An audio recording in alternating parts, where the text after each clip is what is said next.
Look at the full house we got tonight. We're ready to go. We're ready to go? Hello. Okay, we're going to call to order the February 25th, 2026 Perinton Town Board meeting. Okay, I am going to start. I'm Jen Townsend, your town supervisor, and I'll start with some board introductions. We have Councilman David Masterson. Oh, we're going to start with the Pledge of Allegiance. Led by Miss Sarah Masterson. Thank you. I was like, me? What? To the flag of the United States of America and to the republic for which it stands, one nation, under God, indivisible, with liberty and justice for all. Thank you, Sarah. Okay, now introductions. I'll start with Councilman David Masterson. Here to my left, Councilwoman Emily Mishler, Councilman Michael Felino, Councilwoman Meredith Stockman Broadbent, and our town clerk, Andrew Gilchrist. Staff who are participating in here tonight, we have Director of Planning, Mike Dozer, down at the end, Volunteer Board Coordinator, Chris Mueller, Director of Finance, Brian Dick, Commissioner of Public Works, Jason Kennedy, and Town Attorney, Joe LaFay. Do we have anybody online? Yes, we have Lori Stidd and James Brasley. Okay, thank you. Okay.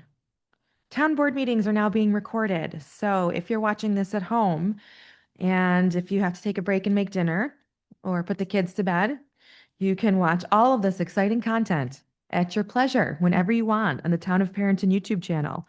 Just don't forget to smash that like and subscribe button. That was for you, Joe. And the town meetings are recorded and may be transcribed utilizing artificial intelligence technology. Okay, so first we are going to, you should have received the minutes from our February 11th town board meeting. If there are no changes or corrections, I'll entertain a motion to approve them as submitted. So moved. Second. Meredith? Any discussion? No, all in favor? Aye. That carries. You should have received the audit from the Director of Finance. Has the Finance Committee had a chance to review the audit? Yeah. All is in order. Great work as always. Thank you. All right, can I get a motion to approve? So moved. Second. Second, Emily. Any discussion? All in favor? Aye. That carries. Okay, next up, Finance Director Brian Dick has submitted a request for town board authorization of the 2025 budget amendments shown in attachment A that you should have received. These amendments ensure that all accounts and sub-accounts have appropriate budget authority. Most adjustments reflect internal reallocations between accounts with overages and underruns. And the Recreation and Parks Fund additional expenses were fully offset by corresponding program revenue. I'm requesting a motion to authorize the 2025 budget amendments as presented in attachment A. So moved. Mr. Felino? Second. Emily Mishler, any discussion? All in favor? Aye. Aye, that carries. The next item on the agenda is the authorization of the 2025 year-end fund transfers and the associated budget amendments. Each year, our leadership team reviews the unassigned fund balance in each operating fund and evaluates our capital reserve needs. Based on that review, we have a series of year-end transfers recommended by our finance director. I will now read those proposed transfers in for the record. Transfer from the general fund totaling $1,800,000, which encapsulates the following: $100,000 to the IT capital reserve, $200,000 to the open space capital reserve, $300,000 to the building and land capital reserve, $175,000 to the recreation and park equipment capital reserve, $525,000 to the building improvement capital reserve, and $500,000 to the park improvement reserve. In addition, transfers from the Highway General Fund totaling $500,000, including $440,000 to the DPW Equipment Capital Reserve, $60,000 to the General Workers' Compensation Reserve. Next, transfers from the Part-Town General Fund totaling $2,300,000. Note, these transfers will be recognized as a 2025 year-end liability, but the actual cash transfer will occur in 2026 once fourth quarter sales tax revenue is received. These items are $758,000 to the DPW Equipment Part-Town Reserve, $1 million to the Sidewalk Capital Reserve, $42,000 to the Part-Town Workers' Compensation Reserve, $500,000 to the Part-Town Drainage Reserve. Only a few more. Transfers from the Part-Town Highway Fund totaling $1,350,000. Including $350,000 to the Highway Part-Town Equipment Reserve and $1 million to the Road Repair Capital Reserve. Transfers from the Sewer Operating Fund totaling $325,000, including $200,000 to the Sewer Equipment Capital Reserve, $125,000 to the Sewer Improvement Capital Reserve. And then lastly, transfers from the Fire Protection Operating Funds. This includes $10,000 from the Bushnells Basin Fire Protection Fund to the Bushnells Basin Workers' Compensation Reserve, and $11,000 from the Egypt Fire Protection Fund to the Egypt Workers' Compensation Reserve. These transfers will be effective December 31st, 2025, with the exception noted earlier regarding the Part-Town General Fund transfer. At this time, I'll entertain a motion to authorize the 2025 year-end fund transfers as presented. Meredith, motion. Dave, second. Any discussion? None? All in favor? Aye. Aye. That action carries. Now for the associated budget amendments. You have attachment D that you should have received, which shows the schedule for the budget amendments to accompany the transfers. Do I have a motion to approve the amendments detailed in the schedule provided by Finance Director Dick? Moved. Emily? Dave? Any discussion? No? All in favor? Aye. Aye, that carries. Okay, next up, we are just announcing the end of the permissive referendum for White Brook Nature Area. And then next up, we have a request from the Department of Public Works to authorize the purchase of the vehicles and equipment included in the 2026 DPW budget. The total amount budgeted for these highway and sewer purchases is $1,636,000. Hold on, let me start over. $1,636,500. These items represent scheduled replacements for aging equipment that has reached the end of its service life, including several vehicles with significant or extreme wear. The equipment list includes a pickup truck for $80,000, replacing a 2019 Ford F-250, a pickup truck for $60,000, replacing a 2019 Ford F-50, a dump and plow truck for $325,000, replacing a 2011 Kenworth dump/plow truck, a dump body pickup truck for $113,500, replacing a 2018 Ford F-550, a brush truck for $198,000, replacing a 2016 International brush truck, a street sweeper for $385,000, replacing a 2014 International sweeper, and then a 5-ton roller for $75,000, replacing a 2014 ham roller. A ham roller, that sounds funny.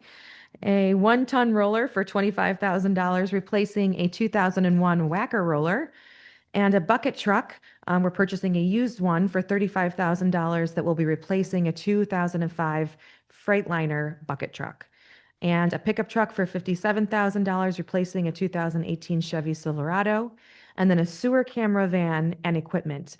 So for this, it is $258,000 to replace the $258,000 to replace a 2009 Sprinter van and 2016 camera system.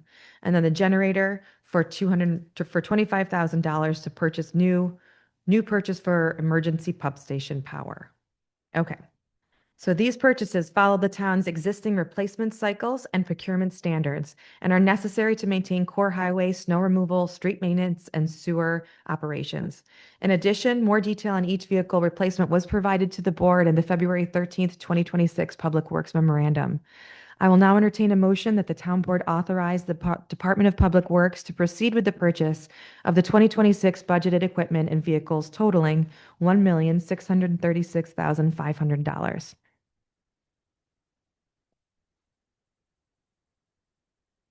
Yeah, well, let's move in second, then we can discuss. So moved. Meredith, Emily? Okay, any discussion? Mr. Kennedy, a couple questions. There's three of them. The first one on that bucket truck, what year is that bucket truck that you're purchasing from Fairport Electric? uh, Through the supervisor, the truck that we're purchasing, we haven't determined the Okay. exact truck yet. They have a couple Okay. that they're going to retire. But as you say, we are going to purchase it secondhand from FMC, as is the outgoing vehicle. And we're hopeful that the next one we get will be one of their hybrid models, Okay. which will be a nice kind of a talking point to have that in our fleet. And it's plastered on the side, so it's a good message. Okay.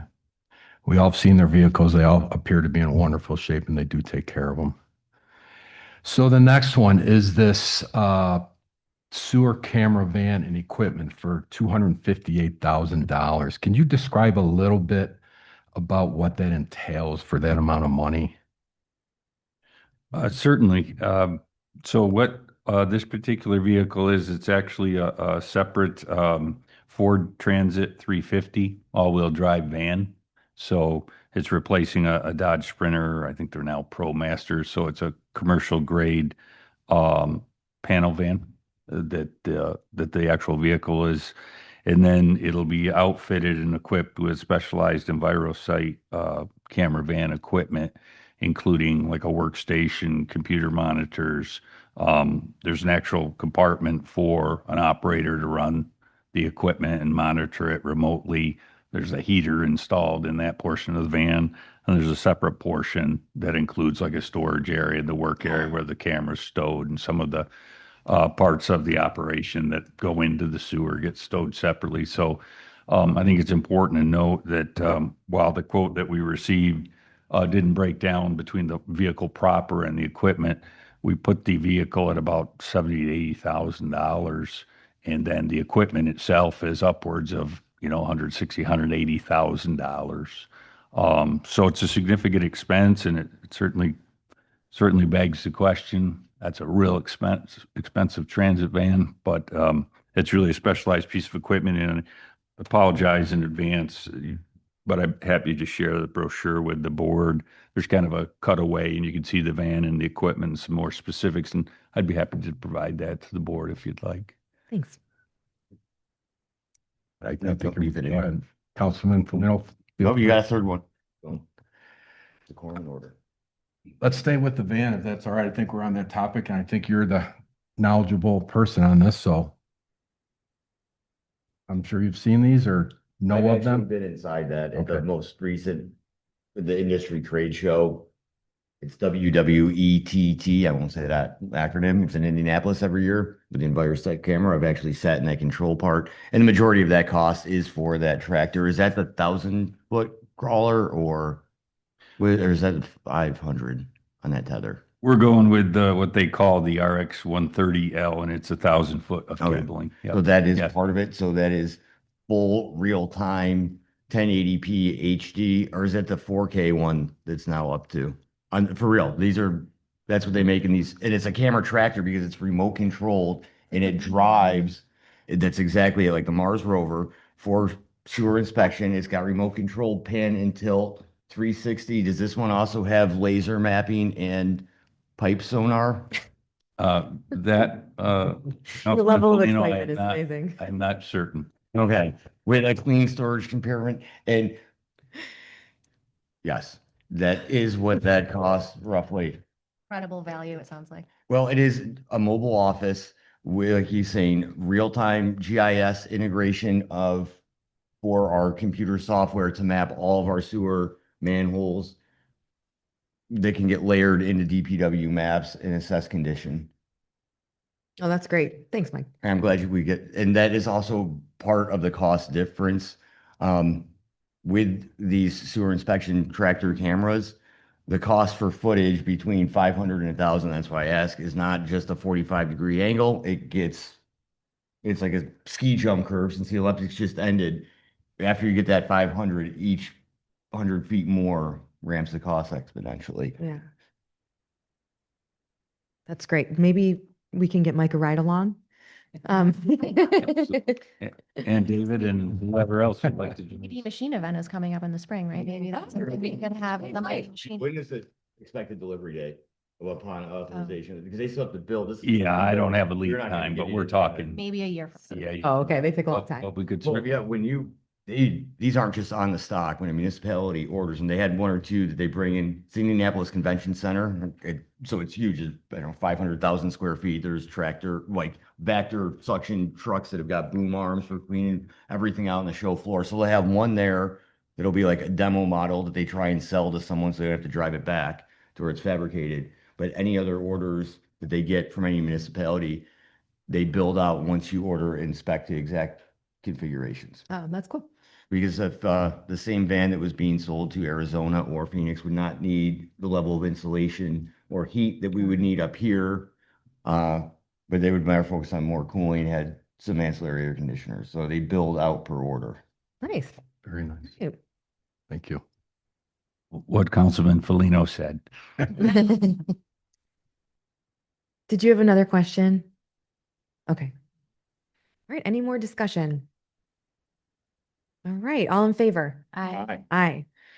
That carries. Okay, so we are next. I will entertain a motion that the town board approve the associated budget amendments required to support these purchases as outlined in the February 13th Public Works memo, including an increase of $445,000 to the general part town interfund transfers with a corresponding decrease to the refuse and garbage equipment budget, an increase of $441,400 to the highway part town interfund transfers with a corresponding decrease to the maintenance of street equipment budget, and an increase of $410,100 to the highway townwide interfund transfers with a corresponding decrease to the machinery snow removal equipment budget, and an increase of $340,000 to the sewer interfund transfer budget with a corresponding decrease to the sanitary sewer equipment budget, and an increase of $1,636,500 to the transfer from the other funds for the 2026 budget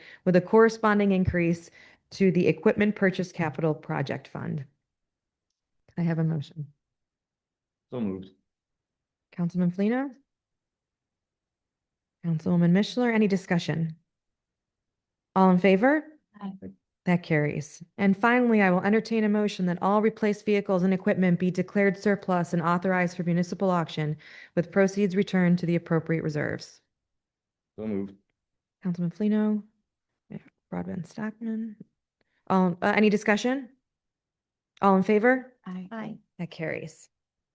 Okay, next up, we have a request from the Department of Public Works for authorization to submit a Transportation Alternatives Program, also known as a TAP grant application, for Route 96 Bushnell's Basin Woodcliff Sidewalk Project. This project would create a continuous pedestrian connection, also known as a sidewalk, between Garnsey Road and Woodcliff Drive, improving safety and walkability in a busy corridor that currently lacks a full sidewalk network.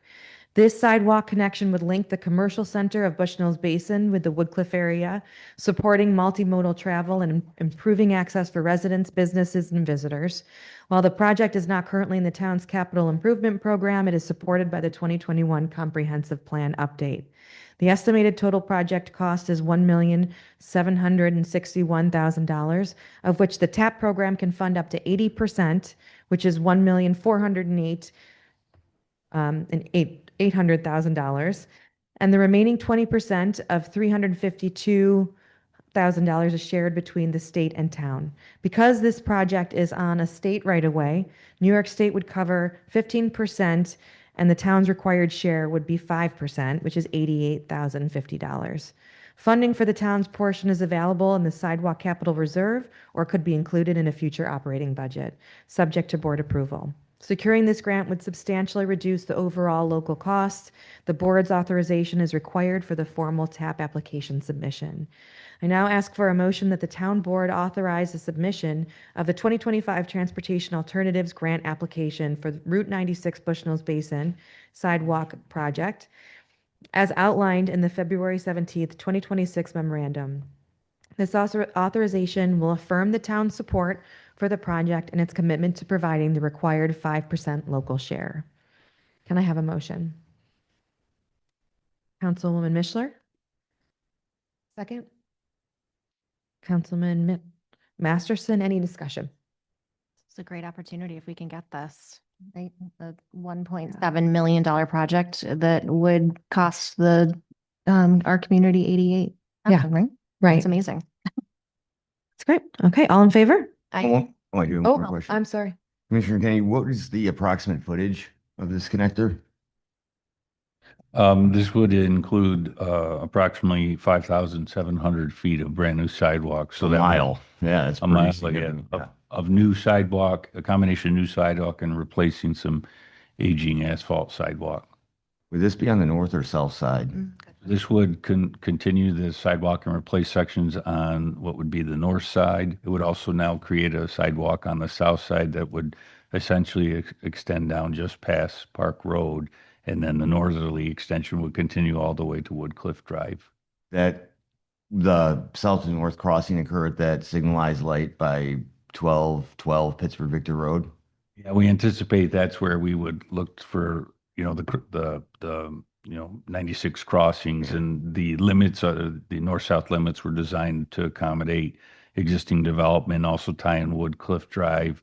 And as you know, we've got the approved project at 390 Woodcliff. There's also the approved hotel project, and those would both be serviceable by these sidewalks as well. For any existing residences and businesses as well. Absolutely. Excellent. I have a question. Who's going to be writing the grant, or who will we be using? Is it in-house, or are we using someone else? Yep. So DPW staff, Okay, great. Mike Dozer was our primary lead, and then the rest of the staff supported the technical content. Thank you. Anything else? All right, all in favor? Aye. Aye, that carries. Okay, our next item is the authorization to enter into a renewed intermunicipal agreement with the Stormwater Coalition of Monroe County. This coalition is made up of 29 municipal members, including Monroe County, the city of Rochester, the town of Perinton, and other towns and villages. Together, these communities work to meet state and federal stormwater regulations through shared resources and coordinated programs. The current coalition agreement, originally executed in January 2020, expired on December 31st, 2024. Monroe County is now requesting that we execute the updated renewal agreement, and the new IMA covers a 5-year term from January 1st, 2026 through December 31st, 2030. And the form and content of this agreement remain essentially unchanged from the previous version. Our annual membership fee under the renewed agreement is $11,647.06, and the town attorney has reviewed the document and found it satisfactory to execute. I ask for a motion that the town board authorize the supervisor to execute the intermunicipal agreement with the Stormwater Coalition of Monroe County for the 5-year term beginning January 1st, 2026 and ending December 31st, 2030, including the annual membership fee. So moved. Councilman Felino. Councilwoman Broadbent Stockman, any discussion? All in favor? Aye. Aye, that carries. Can I just ask a really quick question? Of course. In the agreement, there's a note that we'll have a designated official representative from our town. Do we already have that person designated? I will default to Commissioner Kennedy on that one. Thank you. Yes, Assistant Commissioner Eric Williams is our representative. Okay. He's also the current chair for the Stormwater Coalition. And I also talked about having an additional person. Is there a need to have an extra staff member join Mr. Williams? Practically speaking, we don't typically, Okay. but certainly myself, the town engineer, could engage in, at the end of the day, the primary person of authorization for the town for all stormwater matters, including our stormwater general permit directly with the DEC as Supervisor Townsend. Do you feel that the funds that we attribute to this really do cover programming pretty well? I mean, that's the bulk of this, right? That's why we're doing this, is to offer our community programming on how to better all work together to better keep our stormwaters right. That's correct. clean. So this is our contribution towards the coalition. So the group effort, and Right. it's rated based on, the size of the town and the degree of complexity of your system. We are one of several of the towns, not all of them, but many of them, including us, have our own separate MS4 permit with the state. And this is the type of opportunity where we collaborate, share resources, share third-party support for education outreach. In addition to this, we also do our own in-house work as required by the permit. And we were most recently audited just last September by the state, first time in a long time. They've been on a bit of a campaign to audit all the Monroe County Coalition members. And they're tough graders, but they're assessing, the program. We're in the tail end of our second 5-year term of holding this permit.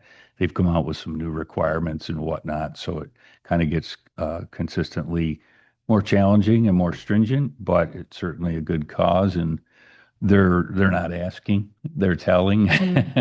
So yeah, we think this is certainly a significant value, the contribution that we make to the coalition at large, and it comes back to us as well. We're beneficiaries of the coalition's structure and support for one another, and that includes Monroe County themselves. Okay, great. Thank you. I do have one comment to make on that. Is it attends to that like cooperation and why these are so important. Water and gravity and watersheds don't care about imaginary lines on a map or what elected official is where. So where we flow, it goes. And that's why I think it's so important for these type of things. Sounds great. Thank you. All right, thank you. Our next item is a request to amend the engineering contract for the West Whitney Road Sidewalk and Pedestrian Bridge Project. Whitney Road has been identified as the town's capital improvement program, as a priority location for ADA compliant continuous sidewalk improvements from Howell Road to Linden Avenue near Spring Lake Park. Much of this work has already been completed, with only a few remaining sections left to replace. In April 2025, the town board approved an engineering agreement with MRB Group for $69,900 to design the replacement of approximately 2,200 linear feet of existing asphalt sidewalk and to design a new pedestrian bridge over Thomas Creek. During preliminary engineering, MRB identified additional work needed to finish the design, including a stream bank disturbance permit for the creek crossing, a retaining wall to reduce impacts to the stream corridor, foundation design plans for the pedestrian bridge. MRB has proposed completing these required additional tasks for $26,600, bringing the total engineering contract to $94,500. Funding for this amendment is included in the approved 2026 budget, and DPW will return to the board at a later date for creation of a capital project, financing, budget authorization, bidding, and construction award. May I have a motion to authorize the Department of Public Works to amend the engineering contract with MRB Group for the West Whitney Road Sidewalk and Pedestrian Bridge Project by $26,600, resulting in a total contract amount of $94,500 as outlined in the February 17th, 2026 memorandum. Anyone? Oh, I'll move. Councilman Felino, second. Councilman Masterson, any discussion? Councilman Masterson? Nope. Nope. Same topic, Defer to you. please. Now nice each other. Oh, Are man. there any, this being a county road, are there any county sidewalk funds available to complete this based upon the findings of that we're using hopefully for Turk Hill? I mean, because we had the county sidewalk funds for Aldridge, and we've been awarded the grant in engineering and in the funds for Turk Hill between Red Maple, wherever the terminus is, down to here, Rec Center Town Hall. Are there any available to complete this project? We did not apply for the county's current sidewalk fund for this particular section. This is a continuation of an effort, as you're familiar with, that we've undertaken over the last several years. So we didn't target this for an application to the more current county sidewalk program. There are several other sidewalks that we're looking at bringing before the supervisor and the board for your endorsement to apply for any remaining available funds in that program. This project, I think it is important to note, we have partnered with the county on this project many phases ago when they reconstructed East Whitney Road. At the time, there was no such thing as their current sidewalk program, and funding of the sidewalks was the responsibility of the local municipality. But in tandem with their project that basically effectively reconstructed the entirety of the road, we were able to partner and include sidewalks on both sides in and around Fellows Road Park to Points East. And so there was certainly cost savings by leveraging that work as part of their larger work, but it was a betterment share that the town ultimately paid for. The simple answer to your question is no, we haven't targeted the current program as a potential funding source for this particular project. We've targeted other standalone projects, including the recent Turk Hill Award, and we're frankly looking at Howell Road and a couple other opportunities to see. I understand there are some remaining funds in their program.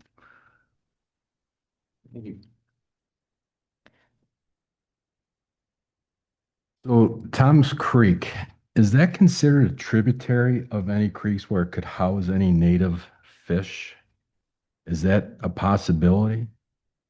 Yes, so the Trib we're crossing, right there by 430 Whitney Road, that is a tributary to Thomas and ultimately flows into Arundecoit Creek. Okay.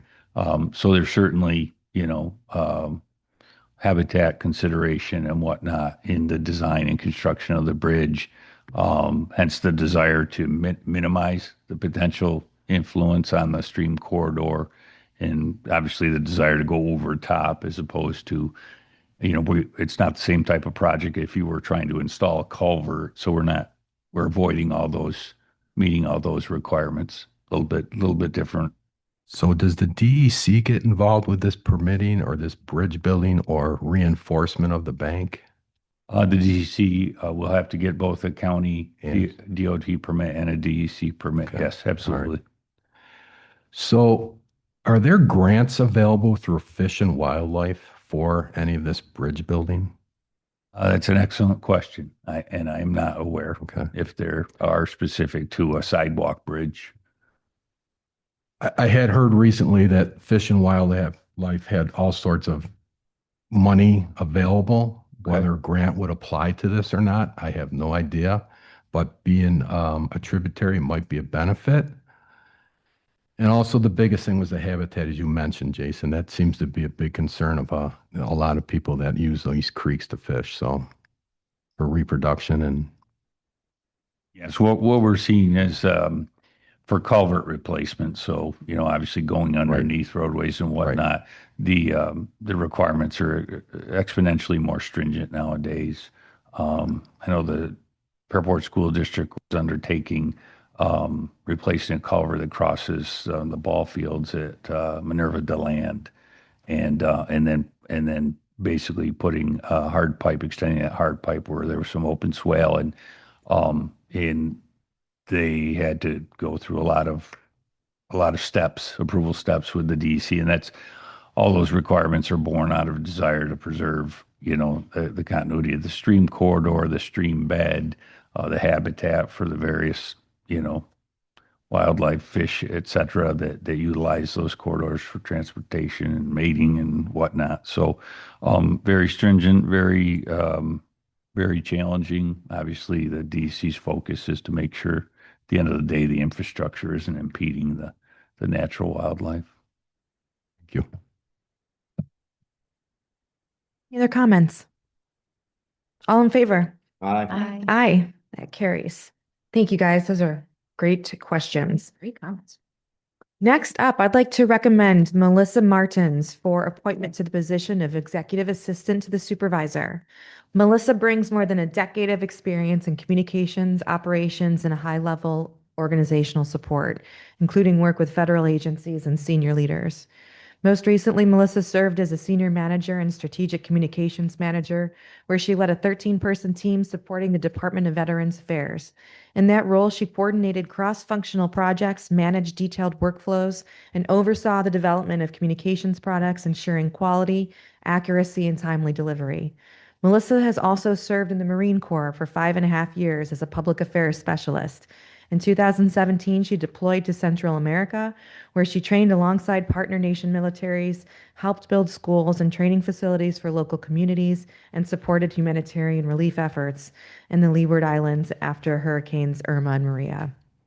In addition to her professional and military experience, Melissa is deeply involved in her community. She grew up in Fairport, graduated from Fairport High School, and she also directs the Perinton Historical Society's communications efforts and volunteers with Honor Flight Rochester.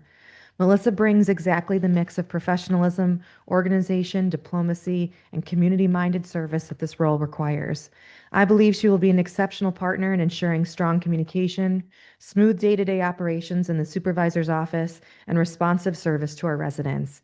I respectfully ask for a motion approving her appointment. Councilwoman Stockman Broadbent? I got like 4. I got all of them. You got 'em. Okay. There we Pat go. your back. Okay, any discussion? Sounds like Sounds she's- amazing. Go for it. She sounds amazing. Oh, great. Yeah. Yeah. Do you know when she would be able to start? Monday. Even better. It's great.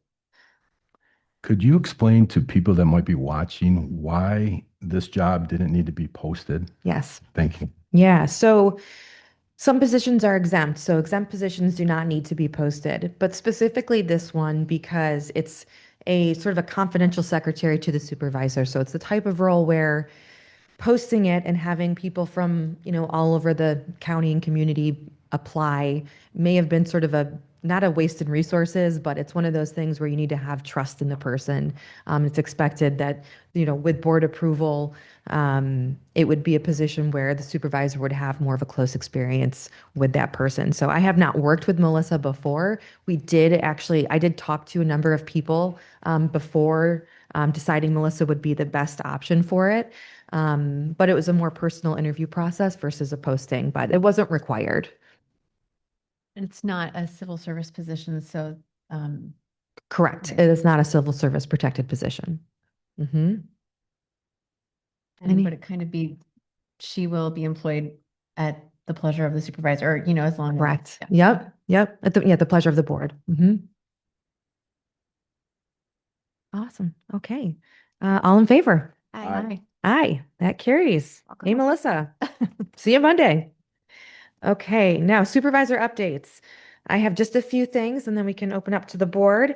The next quarterly will be coming out in April. So if anyone, any board members or if anyone from the public has any thoughts or ideas on topics, please reach out and let us know. If we can't get them in for this particular version, maybe there'll be helpful ideas for upcoming versions. Also, reassessment letters will be going out at the end of next week. So we've had a lot of info sessions on the reval, reassessment, and a lot of folks have been involved, which has been wonderful. The letters will be getting sent out, so they will be hitting doors at the end of next week. Also, what else? Tonight, during our executive session, we're going to be reviewing all the applications for volunteer boards. We have received a lot of them, so we're sifting through and trying to give all of them our full attention. So thank you to everyone who has applied. After this review, we'll be reaching out to some folks for interviews. And then after that, we'll hopefully have, our goal is to have all the vacant positions filled by the end of March.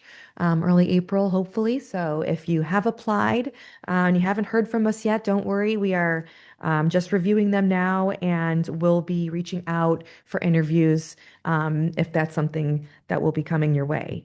At next month's board workshop, which is March 11th at 6 p.m., we will have the folks from the Burgundy Basin Inn coming to present before the board. This project was brought before the previous board and was denied, but they have asked to come in and review where they are now with the projects, review changes that have been made, and introduce the project to the new board members and new supervisor.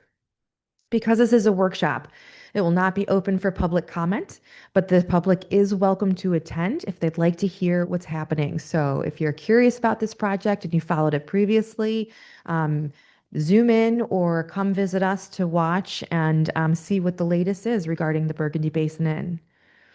And lastly, um, this is in my second month here of being supervisor, and there's a lot of things on my list that I want to do. And getting acclimated has been sort of at the forefront. But one thing that's at the front and center, and that is very important to me, is the development and approval process that we have for incoming communities. Right now, we are working through a lot of applications that are partway through, that came through before I got here and some other board members, and we are now picking them up partway. That it's a bit challenging in doing that, but we're getting through it okay. But improving the process going forward is important. And so something that I want to talk to this board about, and in general to the public, is the way it's been done historically is when an application comes before the town board for a special use permit or a rezoning, normally the town board will take a look at it and decide if it's appropriate, and then all the nuts and bolts will happen and approve it as that it has merit or whatnot. And then the planning board and conservation board would do most of the technical stuff. They would really get into the meat and potatoes, for lack of a better phrase, on that application. The problem that I have with that, and I think I may share with other board members, is that it's very hard to approve a project when you don't know what it looks like yet or how it's going to be, and if you haven't seen the final version of it. And so to approve a project and then say, I'm going to approve this, but I hope that the planning board makes it look better, or we want them to take a look at density, or we want them all of the other things. It's sort of like, what are we approving at that point? And I think that for those of us up here, we really want to have more information before making those decisions. So it's a conversation that I'd like to start with the board and whatnot, to say maybe we should be looking at this more holistically. I know I share those thoughts and questions that we've gotten, where we can maybe be a bit more robust. So if folks are watching, or you're coming in as an applicant and you see that we as a town board are maybe diving into the details a little bit more than previous boards have done, we're not doing it to be obnoxious or to drive you crazy or delay the project. We're doing it because we truly want to understand it. We want to make sure that our infrastructure is set up to be able to handle it before you get too far down the road. We want to make sure that the character of the community is protected before you get too far down the road. Again, in doing this, I believe helps save developers and applicants money, because you're really getting feedback from your board before you spend too much money and go too far. So this is something, I know I'm rambling about it, but it is important to me, and it's something that as a board that I think we'll be working on. It's important for people to know. So I just wanted to kind of throw that out there, and I will open this up to the rest of the board for their updates and if they have any things they want to add to that. Thank you. Supervisor, when would these changes, and I think what I heard you say is that planning board and zoning board would look at these applications first, and then once we have those, and possibly historic conservation board, right?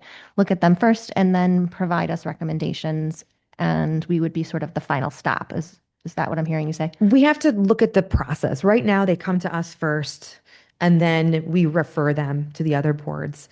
So we're like flipping it. But I don't know how we're going to do that yet. So we got to work through the system to see, like, because right now they're going to come to our office first, but it seems like a wasted meeting when they come before us, and for us to say, thank you for bringing your application. Now we're going to refer you. I mean, I'm just, when they're thinking about the timeliness and we want to put our time and effort into having applicants work hard to make their applications great, not waste it for a meeting just because there's a sake of a meeting, I guess. So I'm trying to work for efficiency and everyone's time, but also being able to ask them for what we want to ask them for. So I haven't changed the process yet, but it will be forthcoming, something that we can do in the future. Probably sooner Yeah. than later, right? It's better sooner than later. Yeah, right. Right. And even if folks are still coming through the original process, we can be more robust in our review for the applications that are coming in right now. I think that's a great idea, and I really look forward to more conversations about that. I think it'd be very interesting to look how other towns do it because I think other towns do have that flip process. Yeah, absolutely. So it's not something that we have to keep doing, especially as we're seeing ways that we could improve. Right. Um, I think also for residents, it would make a lot more. It could be more clear um, about that process because sometimes they start here, then they get referred, then they come back. And I think the whole time they're wondering when is really the final say. Right. Right. And it can be confusing. So I really am excited about exploring that even more. Great. Thank you. Anyone have any other updates, comments? I will say my first 2 years on the board were marked by frustration about this process in the procedure that happened. Being the first stop to approve special use or rezoning in the lead seeker agency, I had severe questions about how seeker compliance would be done, and I was told we'll figure that out in site plan. Planning board will do that zoning. Well, we're the local legislative body. No, we're going to come with a complete application and how you're going to address these concerns so that your site plan from planning board or the conservation board is easy to be approved. You can get that done in one meeting. Make this one here so you can get preliminary and final site plan approval in one planning board meeting. Let's have anything in what I would like to see also added to that is clarification on the current just scattershot PDD plan development district that can be applied currently anywhere in the town without an overlay or regard to current zoning or Right. adjacent properties. I advocate to have that be an overlay district with set clear boundaries, just like the Erie Canal overlay district, corridor overlay district. And I Okay. think with that one, including historic and conservation board prior to even coming to us before, if we just make intent to be lead seeker agency and then have all the input from there, we can review seeker on that first meeting, questions for their presentation for the packet, then approve, and then planning board should be roughly a preliminary and final. Planning board is, I felt, had a little too much site plan and aesthetic input historically here. Thank you, Councilman Felino. I think that's a great point in lightening the load for planning board too. These are volunteer boards, the folks that sit on these boards. So it is important to remember that they are donating their time and sometimes they're being stuck making some very difficult decisions. On a different topic. Yeah, please. I had an idea for part of the quarterly that's coming out. Yeah. I'm not sure if this is our second spring for the skate park. Oh. I'm looking at you. You're the skate park every night. Yeah. It could be interesting. I don't know if the quarterly is the right place or the rec brochure, but to kind of talk about expectations of skate park. Oh, good point. Like Because like some rules and some Yeah, just guidelines. like what? Yeah. Yeah. What are some rules? Like Yep. about motorized vehicles and about your own stereo, but even just kind of etiquette. Mhm. A place for maybe parents to read and then let their kids know. People do a Yeah. great job overall, but it's good to have like a little reminder. That's a great idea. Because it's probably going to be really busy. It'll be great. Right. And it's wonderful that it's getting so much use. So, and that kind of lends itself to maybe some guidelines. All right, great idea. Thank you. Just a quick thank you. We had Eric Williams and we had Commissioner Kennedy. We had Brian Dick at our meeting there for our SIP meeting, Yep. which was great. And it was super helpful to get a really good sense of the 5-year capital improvement plan. Just looking ahead, gave us a really good sense. I went with Councilman Masterson and it was great. So I really appreciated you being so welcoming and answering all our questions and taking the time to do that. And I'm looking forward to number 2 next week. So thank you. All right. Any other board updates? No. All right. I do have Oh, yep. one. I just made that comment was, is it related to your supervisor update? Do you have any, Councilman Masterson? Just want to agree, Jen, that's a wonderful idea. I have seen the process get lost often and confuse myself. I totally agree with all the comments made.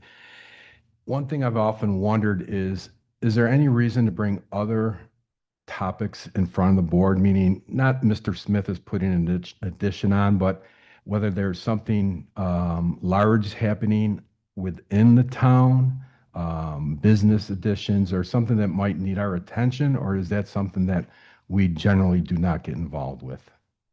So meaning if it's already zoned for something, the applicant can skip us and go Right. right to the planning board. Correct. So. Right. I was saying, like, should we be getting involved more in them? I don't know if they would need to come. I mean, I don't know. We can talk about it, but I'm wondering if there are specific concerns about anything, maybe it makes sense to take a look at the code provisions that control what it is they may or may not be doing to make sure that we have proper protections within our code so that we don't need to have them come before us. But yeah, if there's specific things that are occurring, um, I would be open to conversation. But yeah, I mean, if there's anything specific that you're thinking, yeah, okay. My board member update was to thank all of the Parks and Rec staff for the Valentine's family formal event that happened February 13th here throughout the rec center. The gymnasium was dance party, remind me of every like middle school dance or like roller rink fun night that we used to have when Spinners was still going. There was nail painting in one room. There was the tropical photo booth in another. We had, what else was there? There was so many. We had raffles, A tons Lego of prize. Thank you. Big balloon arch. Yeah, Rock City Bricks, food, our own chef Joey B from the senior center stayed. We had soft pretzels, Amazing cheese. volunteer serving. Yep. Quite a few volunteers. One is here in attendance, Nate Ronola from Friends of Parks and Rec. And I want to give a specific shout out to Sydney Steele from the rec department, who this was her project. She started it when it was in one rec room and is overseen. And I think she must have gotten 20,000 steps in that evening, just between all the levels, all the rooms, smiling the entire time. And just seeing every single child and parent and everyone had just the biggest smiles. There was stuff going all over. And I think a lot of parents had a very nice, quiet, relaxing night because I think all of those kids were extremely tired when they got done. Right. And half the gym was still open for basketball and football throwing. And it was just a really cool event. And our town staff and volunteers and the community partners who donated prizes for that raffle. Just want to thank everyone involved. It was a great time. That's a great point, Councilman Flino. It was awesome. I mean, how many people? 250 people? I mean, it was really well attended. All right. If that's it, I'll open up for public comment. All right. If you are here in person and wish to speak, please come to the podium, state your name and address for the record. For those participating via Zoom, if you'd like to speak, please use the raise your hand feature. Excuse me. When it's your turn, we will unmute you.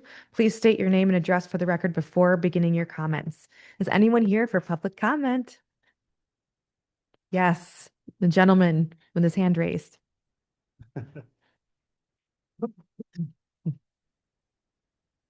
Hello, Hello, good evening. can you hear me okay? Yes. Okay, good. Brian Watkins, 9 Briarwood. I like how you guys are getting the inspection van ahead of time, getting the tooling ready for the sewer project in 9 Briarwood. That's some forward thinking. Just getting our supplies ready. Yeah, I thought that. Get the supplies ready first, right? I like that. One comment I wanted to make is if there's any other considerations or work that we as residents can be a participant in the capital improvement project information, I'd like to be involved in that if possible. And if there's any updates that you can give me, I know you said you had some meetings last week and there's some on the horizon as well. I think you said you just had one. And there was other funny I had in my head, but I couldn't remember what it was. So that's all I have. Thanks. No, I have definitely have some thoughts. So, in doing our meetings and learning more about what we have and how we move forward, we thought of some things. So, one, we will be if this project goes forward, we'll be bringing sewers down the road, but we don't connect to every house, right? So we never connect to each house. We just bring it down. And then if you want to connect, you connect to, so there's additional expense in connecting to each home. So we just wanted to make sure that the homeowners are aware Yeah. that that's a thing that we don't, it's not like you ready to go flush the toilet once we're done. I mean, I know you probably know that, but just making sure everybody else knows, so nobody acts shocked if this were to go forward. What are you asking? Do you want me to communicate that to everyone? No, I'm just kind of making the Okay. statement, but like it is just important that when folks come in, they realize the reality Yeah. of the situation. Oh, yeah. Also that there may be costs involved to remove Mhm. the septic Yep. systems that are there, and then paying into the sewer district, Mhm. as I'm sure things you've already thought of. Um, so for next steps for us, we need to find out, we need to update engineering Mhm. to, it's old, the engineering that was done before. So we need to update that. Do we know if that's possible yet, or are we, have you, Commissioner Kennedy, sorry, I'll defer to you to let me know if it's a feasible amount to do. Yes, no, it's feasible. And Okay. we met again internally today, and we'll be speaking with the consultant that did the work 10 years ago tomorrow, and then offering you a follow-up. And I think we can be in a place where we'll have good information to share with the board as to what the project generally will cost here in fairly short order. Okay, great. And once we get that info, then the next step would be for this board to vote to extend the sewer district. So that would be our next formal board action before we start then the actual engineering and putting together of the project. Is the project the streets that you presented 2 months ago when you sent me the email? Yes, I'm sorry. When I was referring to the sewer projects, I was referring to the potential extensions of sewers on Pilgrim, Woodcrest, Briarwood, Okay. and Garden. Yeah, sorry, I should have specified that. Yes. Yeah. Yeah. All right, thanks. And this is the engineering, you and I spoke about bringing an engineer on board to reestablish the information that was completed in previous work, right? That's correct. Yeah, Yes, yeah. The nominal sum of money to pay a consultant. correct. Yeah, okay, thanks. Okay. Can I ask a quick question? Please. Do we have a sense of the number of residents who are actually interested in paying the additional amount to tie to the sewer? So if we run the sewer, that's one thing, but do we know, or do we have a number of of people who actually want to tie in and will tie in? So we, back in 2016, 17, when these streets were contemplated along with several others that were actually, sewers were installed, what we typically do is we do public information meetings, outreach, and then try to gauge, the public interest. We'll do surveys, so we'll actually get, thumbs up, thumbs down, maybes. And of the, I believe there's approximately 52 units involved that could potentially be sewered by these four, street projects. I think, I don't have an exact count, but there was an overwhelmingly positive response back Out then. of those 52? Yeah, so I think that it'd be important as a recommendation to the board, in Do that addition to the again. costs, is we'd want to do another survey and get an idea of how people feel about that in 2026. And when the previous survey was supplied, did the town also help kind of facilitate a discussion about the homeowner's cost? Because Yes, it's not typically- minimal.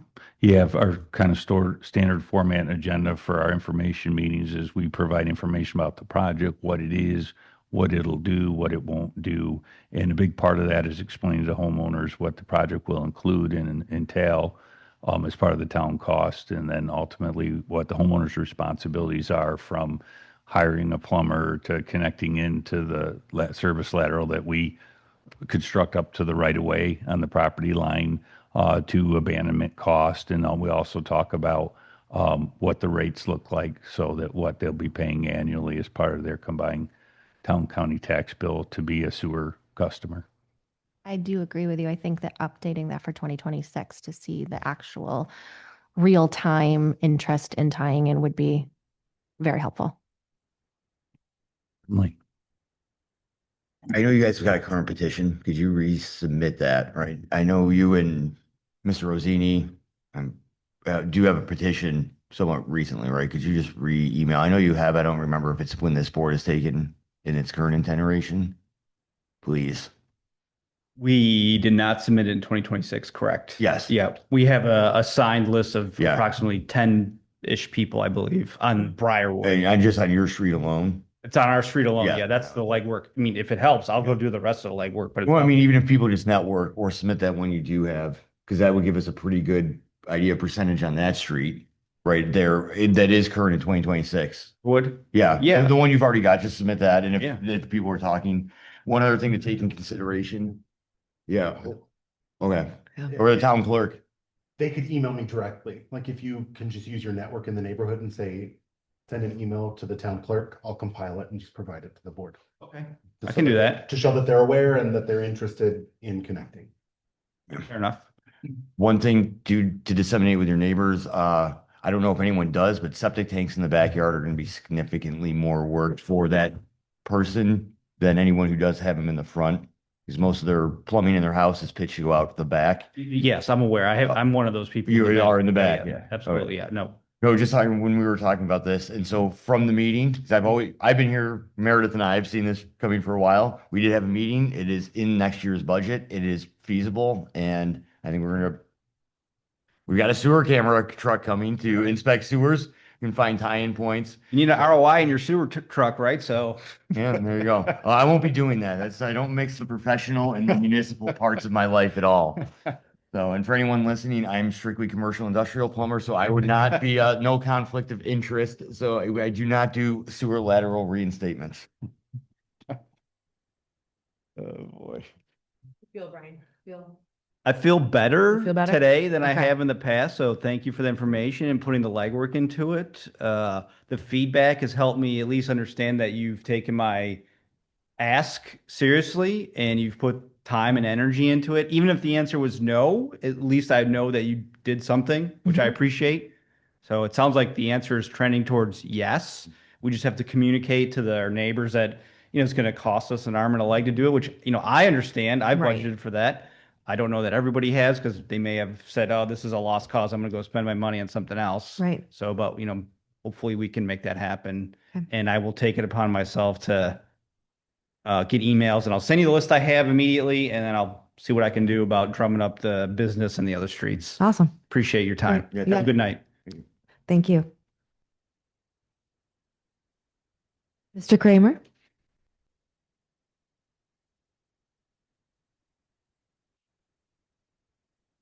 We can keep this momentum going. Yeah. Good evening. My name is Jesse Kramer. I live at 11 Chilton Rise. I'm here with a brief update and maybe a question at the end about 8 Chilton Rise. Okay. For some of the new members of the board, very brief history of 8 Chilton Rise. The home's in residential A zoning. It was purchased last spring by a local nonprofit called Warrior Salute Veteran Services, a branch of CVS Life Transitions, a local nonprofit with a budget in 2024 north of $105 million.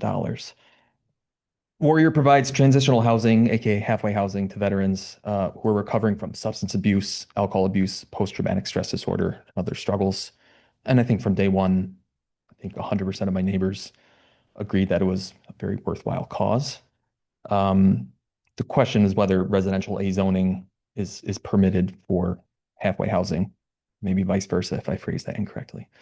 On July of last year, this town wrote to Warrior stating, quote, "The town has determined that the proposed use of the property as a transition home does not align with the allowable uses under current zoning regulations for that location.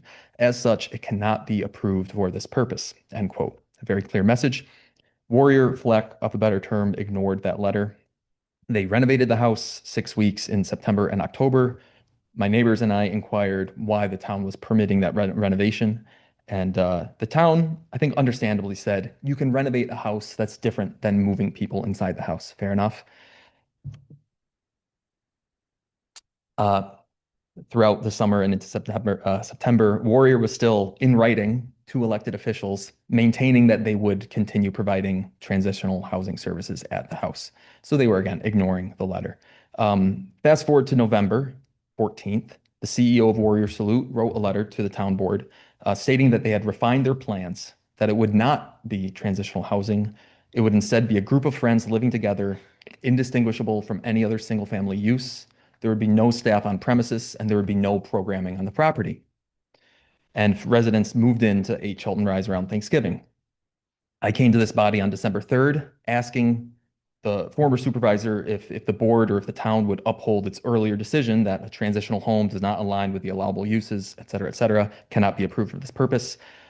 And at that time, the response was that because Warrior's most recent letter redefined the use, that would be kind of the precedent going forward. That would be the only, of all the statements they made about their use, that would be the statement that really mattered. And so the town chose to, at that time, chose to not take any action. Message received, and the message was, whatever Warrior tells us most recently, we should accept that as fact, and that Warrior's words are to some extent what the town would abide by.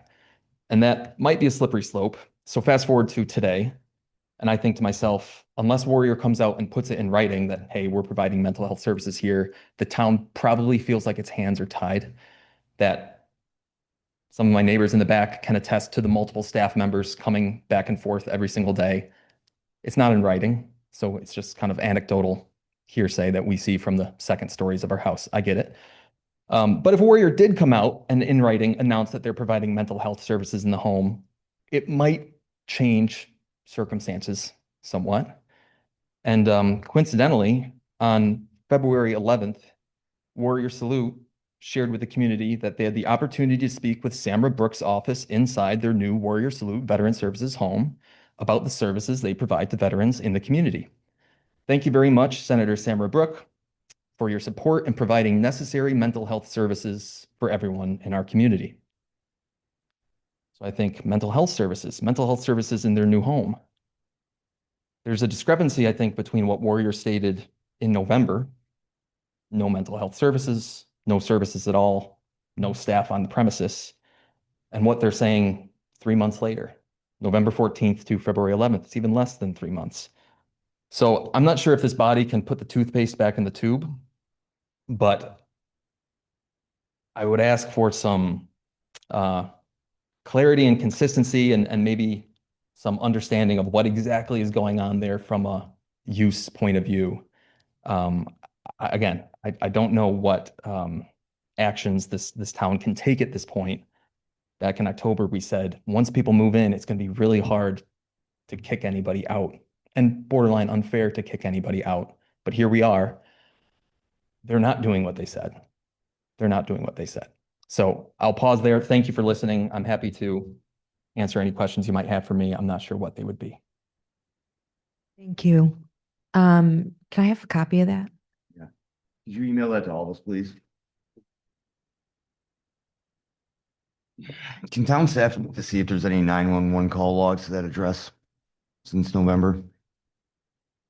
Yeah. I haven't seen it. For the work of the 10 or so neighbors who stared at that house because of the cul-de-sac. Oh, you may have anticipated we were going to ask for this. Yeah. I might have. I didn't hear what you said last. Can you repeat that? What did you say? About Oh, yeah. 911 calls, you're saying? Yeah, what did you say? Well, I certainly haven't seen any sort of emergency vehicles respond. And totally candidly, I mean, I'll be totally honest. They haven't been loud. The worst thing that happened were when they moved in, someone ended up in the wrong driveway and was 5 feet away from the wrong house, and it scared one of our neighbors. Okay. One of the staff members parks pretty consistently in the cul-de-sac and the snowplow has to drive around it. Other than that, okay, maybe there's a little extra traffic, but personally, I speak for myself, I'm not bothered by 3 extra cars per day. It doesn't bug Right. me. Okay. Um, Is it more of like the principle of the fact that it is I mean, at this yeah, point? Right. principles of the fact, and sure, on the record, one of the first times I spoke to the town back in June, right? Warrior's original stated goal was to have 6 people at a time for an average of a 6-month stay. That's 12 people a year. By the time my daughter graduates from Fairport High School, 12 times 17, that's 200 residents in that house. And I have concerns whether Warrior Salute or any other organization can bat 200 for 200. Because the first time one of the residents walks up my driveway, I'm going to have a really hard decision to make about what is going on in that situation. I don't think transitional housing belongs in residential A zone neighborhood. The town of Perinton agreed with that as of July. And I'm asking the town what it thinks now. And at the very least, I suppose I'm here to say, if this were to happen again, this is a large organization that to some extent sets some interesting precedent, which is we'll tell you what you want to hear so that you let us move in. And then we might change after the fact to do what we originally wanted to do in the first place. Right. This might not be the last time that this town or any town has to deal with these circumstances. And so again, I don't know if there's anything you can do to undo what's going on in Shelton Rise, but at the very least, you can be forewarned for future scenarios. Right. And I can say that we're taking a look at our code to make some adjustments to make sure that we clarify what is allowed and where transitional housing makes sense. That's something we are in the process of doing right now. And about this specific situation, I don't know exactly, but we'll take a look at it. But it's too bad that they posted that. But it is nice to hear that there are not other major problems. I will say that they are being good neighbors so far to some extent, which is good. But the moving forward is not falling on deaf ears. Thank you. Mhm. Thank you. One caveat too for, I guess, building and codes department, even though they're not there or attending this meeting. Right.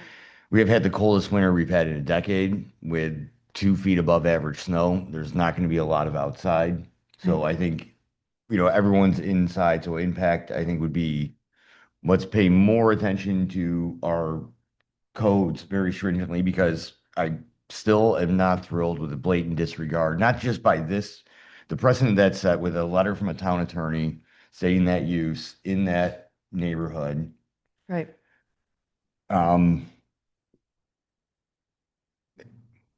I've already said my piece on that before multiple times. I think we should keep a very stringent eye on our codes and noise ordinances, going forward now once spring and summer come. Because it's been easy when it's 0 degrees out and 2 feet of snow to stay inside and not really impact any of your neighbors. But I think that the spring and summer will be a better testament of how that will. And I think also littering ordinances too.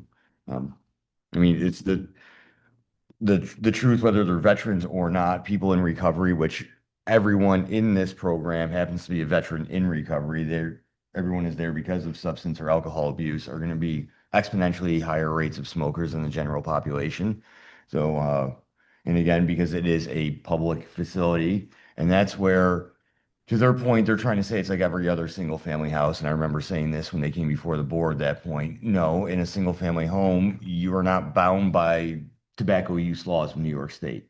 If someone so choose, they could smoke in their house. If someone so choose who's 21, they could legally use cannabis in their house. They could have an alcoholic beverage. None of those things can occur here. So to say that this is indistinguishable from any other single family residence in the neighborhood is disingenuous at best and a lie at face value to me.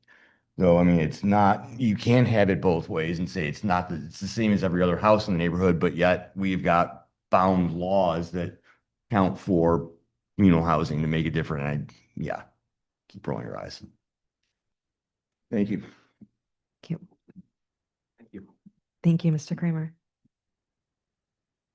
Anyone else for public comment? Yes, sir. Please come up.